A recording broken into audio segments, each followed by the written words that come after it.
16. Дело рассмотрено в особом порядке судебного разбирательства. Суд приговорил на основании статьи 69 частью 3 Уголовного кодекса России путем частичного сложения назначенных наказаний по совокупности преступлений окончательно определить Колеву к отбытию наказания в виде лишения свободы на срок 4 года с отбыванием в исправительной колонии общего режима.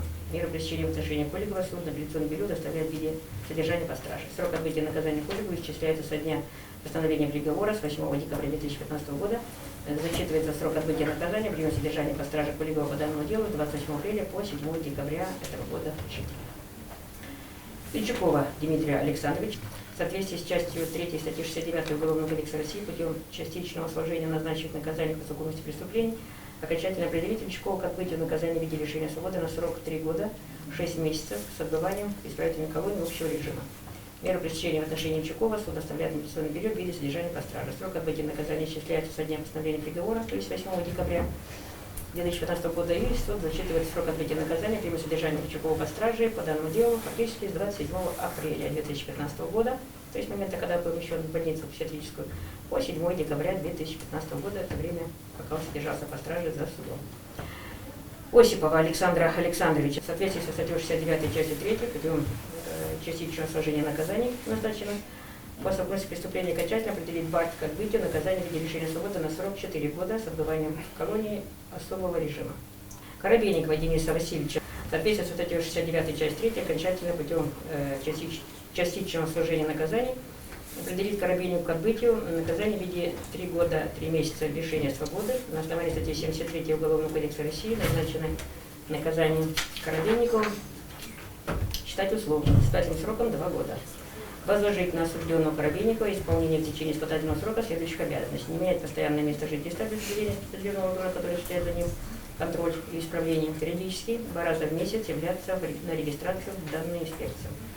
Меру пресечения в отношении Коробейникова суд изменяет на подписку о невыезде и надлежащем поведении.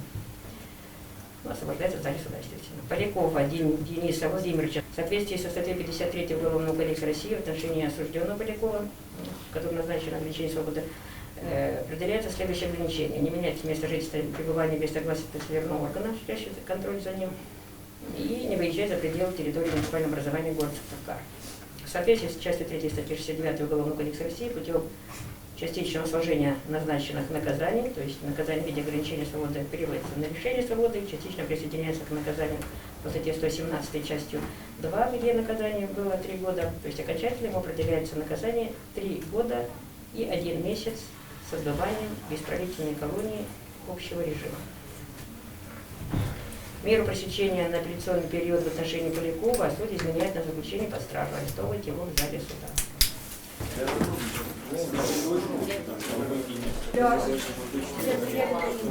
Поляков, мерам защиты, если вы отправите в адрес суда из СИЗО заявление с указанием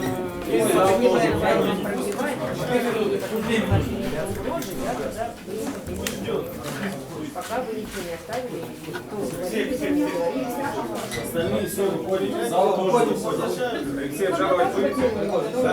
Конечно, зал будет. И, пожалуйста, господа журналисты, пишите правду. Мы ловили не гомосексуалистов, мы ловили педофилов. Это 2 большие разницы. Есть доказательства тому, что мы ловили педофилов. Вы рассчитывали, что они будут обращаться в полицию? Еще раз, что они будут обращаться в полицию? Вы рассчитывали на это? Наоборот, сказали, что они не будут обращаться. Мы действовали по совести, да, и надеялись, что они на нашем месте будут. Будем жаловать. Обязательно, обязательно. Кто там будет сидеть, пока вы не дадут